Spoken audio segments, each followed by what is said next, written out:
Hi everybody and welcome to another colouring basics video on my channel. Now in the first video on this page I showed you how to colour the wood flooring and also this beautiful fabric on her dress incorporating a light source from the fireplace. This time I'm going to be showing you how to colour the cobblestone wall. Now I have coloured cobblestone on a few of my previous videos when I've been colouring different pages and it's had some cobblestones incorporated. For example, the Ivy and the Inky Butterfly colour along that I did for the door to Enchantia, that contained cobblestone around it. So you may have already seen this technique, but this is a specific video to show you this technique on its own in case you haven't seen that and you want to learn it. So you can choose from either warm greys or cool greys, it's totally up to you, both look brilliant. I've gone for warm greys this time purely because last time I did it I used cool greys, so it's got no rhyme or reason whatsoever. And what I want you to do is whatever pencils you're using, whether that be Prismacolor, Polychromos or Crayola or anything, whatever you're using, just make sure that you pick 3 different greys that are all quite different. So you will definitely have a light, a medium and a dark shade. We don't want shades that are too close to each other, otherwise we're not going to see that contrast that we need. So these 3 greys, they're all really different, but they all blend with each other really, really well, and that's what we're looking for. So what I have used here is the 10% warm grey, the 30% warm grey and the 70% warm grey. So these sort of skip a colour. There's a colour in between these and we've skipped those out, so we've got that contrast.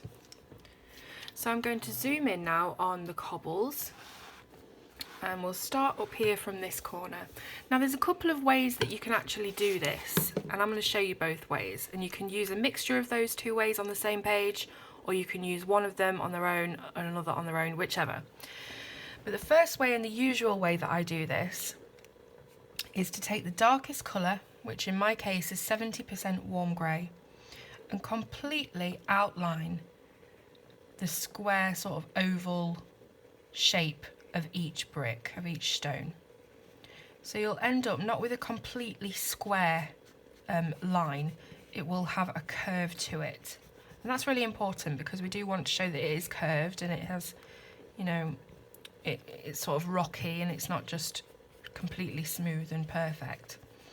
So once you have put on that outline, bearing in mind you're going to have to gauge the size of the brick to see how much room to leave for the next 2 colours, because obviously we don't want it to be too much of a thick outline and then no room for any of the other colours. So once you've done that and you've made sure that we're darker on the edge and then slightly lighter as we come into the centre, we're going to take our middle colour, our 30% warm grey, and we're going to do exactly the same thing. So we are going in that oval sort of direction. We're going over the edge of the darkest and bringing it out even further, so we're just left with a small oval in the centre.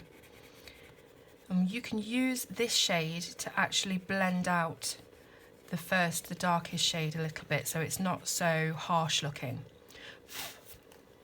And then once you've sort of left, again, that very hazy, feathery edge in the middle, you can come in with your lightest colour, which is my 10% warm grey. And again, just working in oval motions, blending out the previous colour until it looks something a bit like that. Now you can leave a spot of white in the middle if you want, just to heighten that contrast, make it look a bit more 3D. It's totally up to you. You can even go in and around the edges, just darken it up a little bit, using the middle colour to again blend out any harsh lines.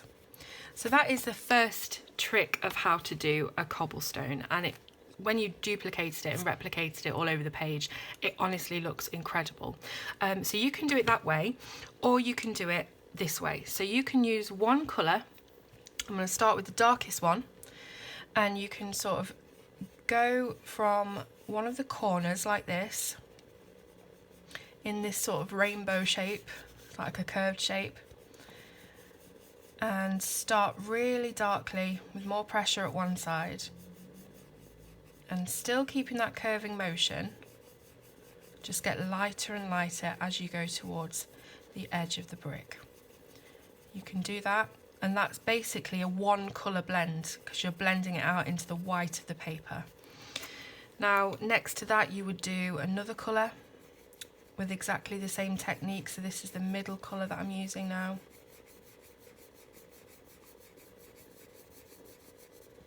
And just softly colouring out to the white of the page.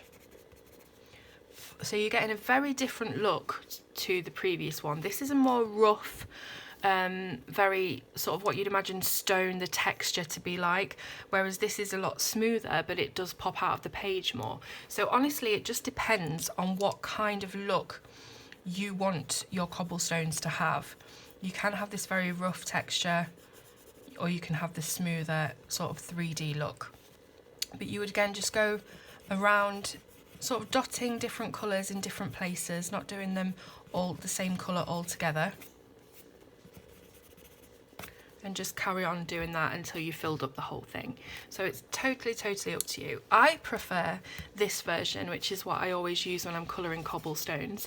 I just like how it looks better, but it's completely personal preference.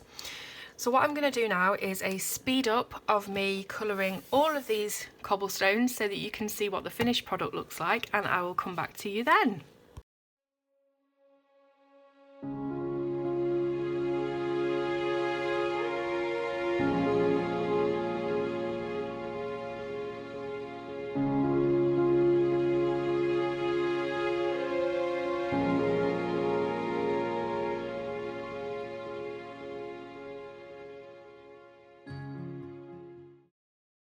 Okay, so now we've finished our cobblestone wall, and as you can see, or I think anyway, it looks absolutely fantastic. It's really effective, and of course it is super simple, like every tutorial I make. So I hope you've enjoyed learning how to do this. If you have, leave me a comment, leave me a thumbs up, and of course subscribe to the channel. Thanks so much for watching, and I'll see you soon on Colour with Claire.